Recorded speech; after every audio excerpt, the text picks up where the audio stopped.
Kepada saudara dan saudari, bertemu kita kembali dalam santapan firman Tuhan 27 Mei 2023. Dan Injil pada hari ini dipetik dari Injil Yohanes bab 21 ayat 20 hingga 25. Bersama kita mendengarkannya. Tuhan beserta kita, sekarang dan selama-lamanya. Inilah Injil Yesus Kristus menurut Santo Yohanes. Setelah Yesus yang bangkit berkata kepada Petrus, "Ikutlah aku." Petrus berpaling dan melihat bahwa murid yang dikasihi Yesus sedang mengikuti mereka, yaitu murid yang pada waktu mereka sedang makan bersama duduk dekat Yesus. Dia inilah yang berkata, "Tuhan, siapakah dia yang akan menyerahkan engkau?" Ketika Petrus melihat murid itu, ia berkata kepada Yesus, "Tuhan, apakah yang akan terjadi dengan dia ini?" Jawab Yesus, "Jikalau aku menghendaki supaya ia tinggal hidup sampai aku datang, itu bukan urusanmu. Tetapi engkau ikutlah aku." Maka tersebarlah kabar di antara saudara-saudara itu bahwa murid itu tidak akan mati. Tetapi Yesus tidak mengatakan kepada Petrus bahwa murid itu tidak akan mati, melainkan, "Jikalau aku menghendaki supaya ia tinggal hidup sampai aku datang, itu bukan urusanmu."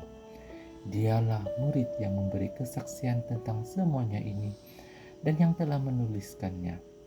Dan kita tahu bahwa kesaksiannya itu benar. Masih banyak hal lain lagi yang diperbuat oleh Yesus. Tetapi jikalau semuanya itu harus dituliskan satu persatu, maka agaknya dunia ini tidak dapat memuat semua kitab yang harus ditulis itu. Demikianlah Injil Tuhan.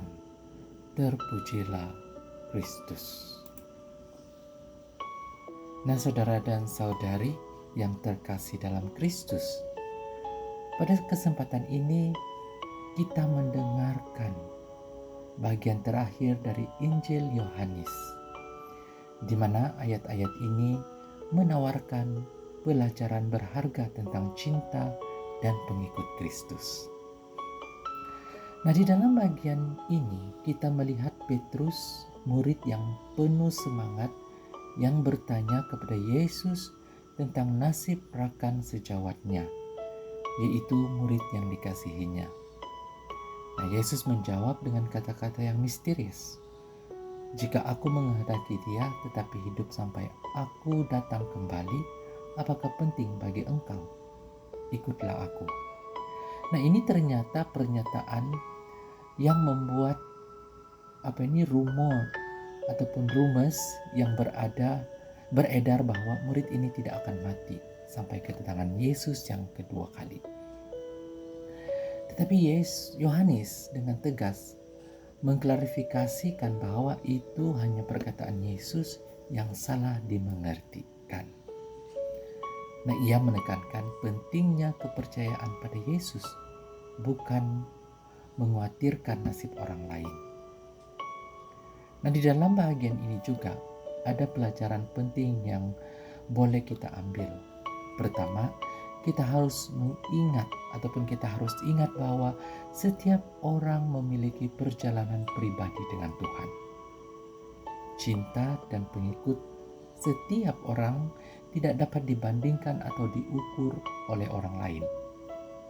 Melainkan Tuhan memanggil setiap orang dengan cara yang unik. Dan kita tidak boleh terjebak dalam perbandingan atau kecemburuan itu. Nah, yang kedua, kita harus fokus pada hubungan pribadi kita dengan Yesus. Yang mana Yesus menegaskan kepada Petrus bahwa yang terpenting adalah mengikutnya. Jangan terlalu banyak memikirkan nasib orang lain, yaitu mengkhawatirkan ataupun menakutkan ataupun membebankan hal-hal yang di luar kendali, di luar jangkaan kita. Maka fokuslah pada iman dan kehidupan rohani kita sendiri. Dan yang ketiga, kita harus mempercayai apa yang telah tertulis dalam firman Tuhan, di mana Santo Yohanes menegaskan bahwa apa yang telah disaksikan dan ditulis adalah benar. Kita sebagai pembaca harus memiliki keyakinan bahwa Injil ini adalah wahyu dari Tuhan sendiri, dan kita harus hidup berdasarkan ajaran-ajarannya. Nah, akhir sekali, marilah kita mengingatkan satu sama lain untuk hidup dengan penuh cinta dan setia kepada Yesus. Mari kita tidak terjebak dalam pemikiran yang tidak sehat atau perdebatan yang tidak berguna. Sebaliknya, marilah kita hidup sebagai saksinya di dunia ini, menjalankan kasih-Nya dan memberitakan kabar baik tentang keselamatannya. Nah, saudara dan saudari, dalam cerita akhir Injil Yohanes ini, kita ditegaskan untuk tetap fokus pada Yesus, hidup dengan keyakinan dalam iman kita, dan menjalani hidup kita dengan cinta dan setia. Semoga firman ini dapat menginspirasi dan menguatkan kita dalam perjalanan rohani kita. Amin. Semoga Tuhan memberkati kita semua.